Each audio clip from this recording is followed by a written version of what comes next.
This is After the Fact. For the Pew Charitable Trust, I'm Dan LeDuc, and today we're in the Covent Garden section of London. We're here to learn more about how to end overfishing in European waters, and we're, of all places, the longest continually operating fish and chips restaurant in the city. And yes, we're going to have lunch.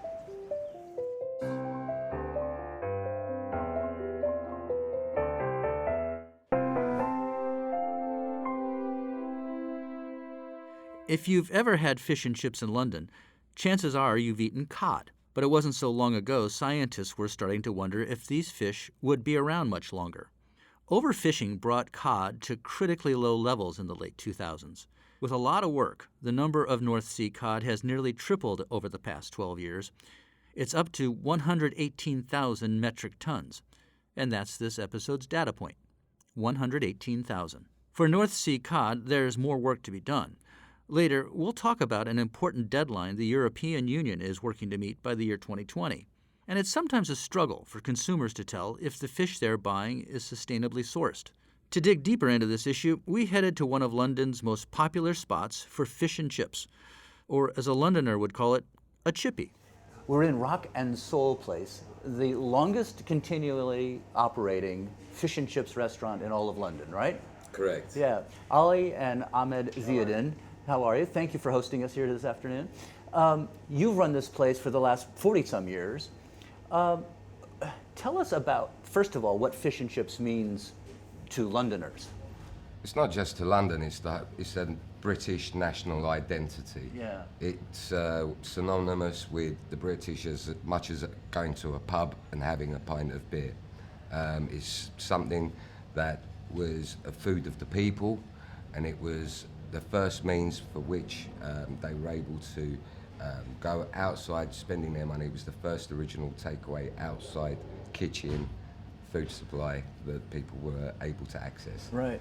And over time, that means people have been buying and eating a lot of fish.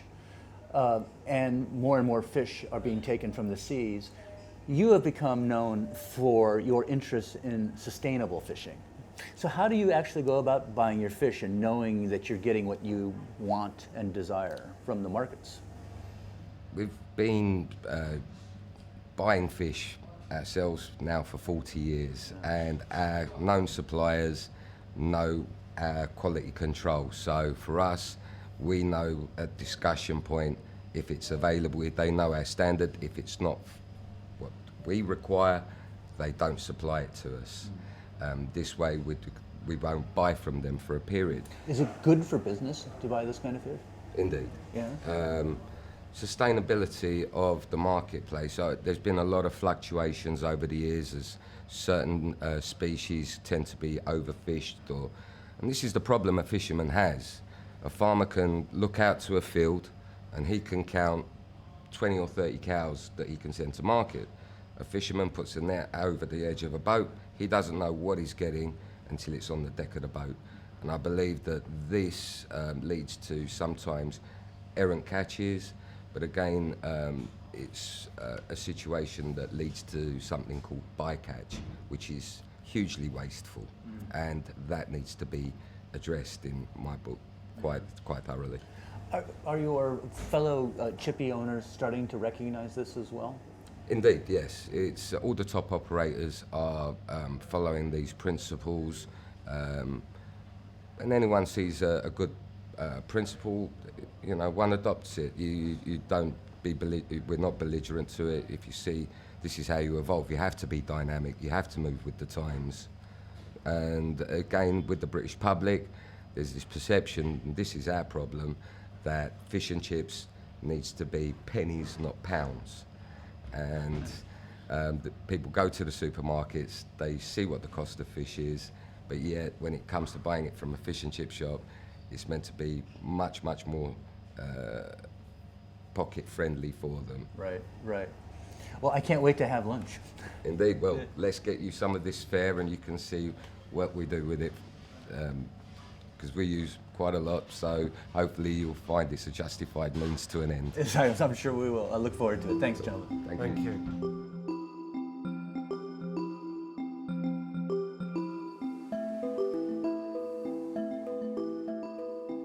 So we've sat down for lunch now with Griffin Carpenter, who's a senior researcher at the New Economics Foundation. You work on sustainable natural resources policies. And also with us is Andrew Clayton, who runs Pew's work to end overfishing in Northwest Europe. You're both based here in London, and food will be arriving any minute. You know, every episode that we do has a data point, and the one that we're sort of focusing on for this one is that North Sea Cod has been able to sort of triple its stock over, say, the last decade. That's good news when we talk about overfishing concerns. Andrew, how did that happen? And then how is that a model for what are some real, still serious overfishing concerns that are in this region? So the situation with North Sea cod is a really good case study of how European fisheries management works. The stock was really in a perilous state around 10 to 20 years ago, where decades of overfishing had left the stock close to collapse. And the situation was so bad that scientists were advising that the catches of the stock should cease immediately and there should be stop zero them catch. completely. Wow. Stopped at its worst. And the size of the stock hit rock bottom around 2006, where the scientists assessed that there were about 44,000 tons of cod in the North Sea, and this was the lowest it had been measured. Let's stop for a minute and talk about why that particular species. Is it just because of good places like we're in now that serve a lot of fish? Was there that much demand? Yeah, I mean, it's a staple of British cuisine and many other European countries, and the North Sea is it's an area with quite a lot of fishing activity for many different species, and I think since the Second World War, the level of fishing pressure in the North Sea had steadily risen through the course of the last century, the last half of the last century. And cod is a fish that swims close to the bottom and is generally found in areas mixed with other species of fish. So a lot of fishermen who were catching cod at that time were possibly not even targeting cod itself. They were trying to catch other species like haddock, and this cod was being caught at the same time because it's a mixed fishery and they all swim together. Griffin, this realization in about 2006 or so, prompted what? What happened next? Well, some of the immediate measures were reducing the amount of quota. So there's a limit on the amount of fish that can be caught each year, let's say 10,000 tons, and this is the quota limit, and that's divided amongst the various fishers. And so while the scientists were proposing, a cease to the fishery entirely, 0 tons, they didn't quite get there in the management, but they were reducing it, and year after year they were reducing it. This was a difficult transition, but what we've seen over the past 15 years is now year after year, the size of the cod stock is increasing. So we were able to turn a poster child or a poster fish of disaster into a poster child of recovery. That's an amazing story, because sometimes in the environment you hope for change and you're not always sure you can quantify it. But in this case, that's what happened. You were able to actually invoke some policies and pretty quickly see change. Yeah, you're exactly right. I work on a number of environmental issues outside of fisheries, and there's so much uncertainty around how our actions will affect change. But fisheries is one story where we know if you reduce the amount of fishing, you can increase the size of the stock. See, it speaks so much to the resilience of the oceans and the fish, right? I mean, sort of, if managed properly, they really can come back. And resilience is really important because the marine environment is very complex, and these fish stocks are facing threats from all kinds of different areas. So this isn't some sort of tug of war between the economy and the environment. What this is saying, if we increase the size of fish stocks, it means more fish, that's good for the environment, but also more catches for us. Right. These go together, which is really unique in environmental issues, and it's great to be working in this space. Yeah. And it's no coincidence that we're seeing these positive trends 10 years on from this situation with North Sea cod, particularly at the EU level, the European Union, the way that it manages fisheries, because it was only shortly after the cod situation reached rock bottom that the EU reformed its policies for fisheries. And in 2013, they agreed a new policy, a new piece of legislation for European waters, which sets a legally binding deadline to end overfishing so that we can achieve all these benefits that Griffin's mentioned. And let's talk about that, because this is a big year and we move towards that deadline, which is coming up in just 2 years, right? The EU set itself this deadline of 2020 to end overfishing. It matches some wider international agreements. For example, the UN's Sustainable Development Goals aim for the same thing. And the aim is not just to protect the environment, but it's to have well-managed fisheries that produce high yields of fish. So they produce more fish for the fishing industry, for the processing sector, for the consumer to eat, with rising profits in the fleet. So this year, for example, for 2018, 44% of limits were set higher than the scientific advice. So that's much better than it has been in previous years. But 44% is still pretty high. It's still way too high, and we're running out of time now. The clock is ticking to this 2020 deadline. Mm-hmm.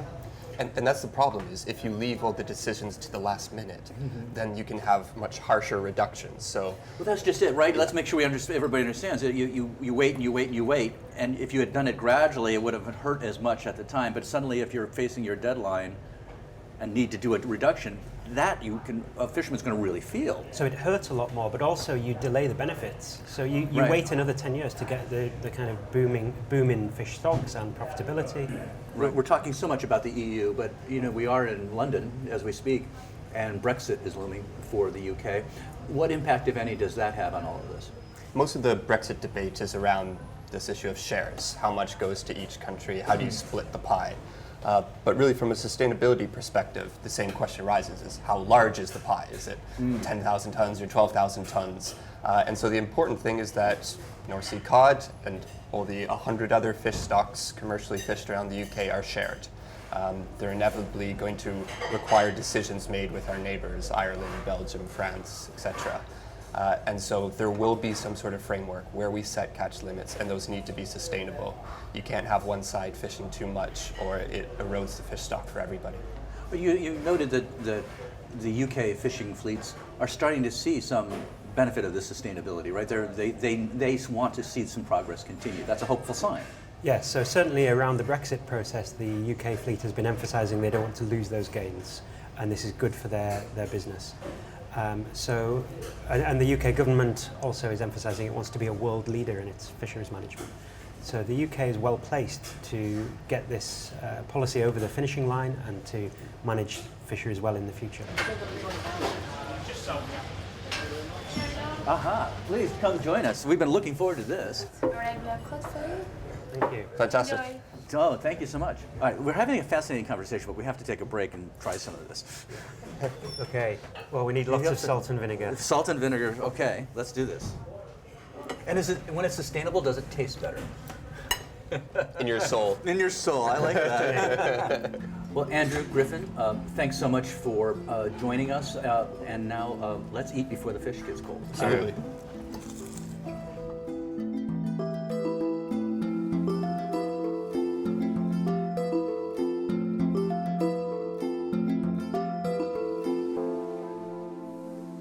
If you'd like to learn more about Pew's campaign to end overfishing, visit our website at pewtrust.org/afterthefact.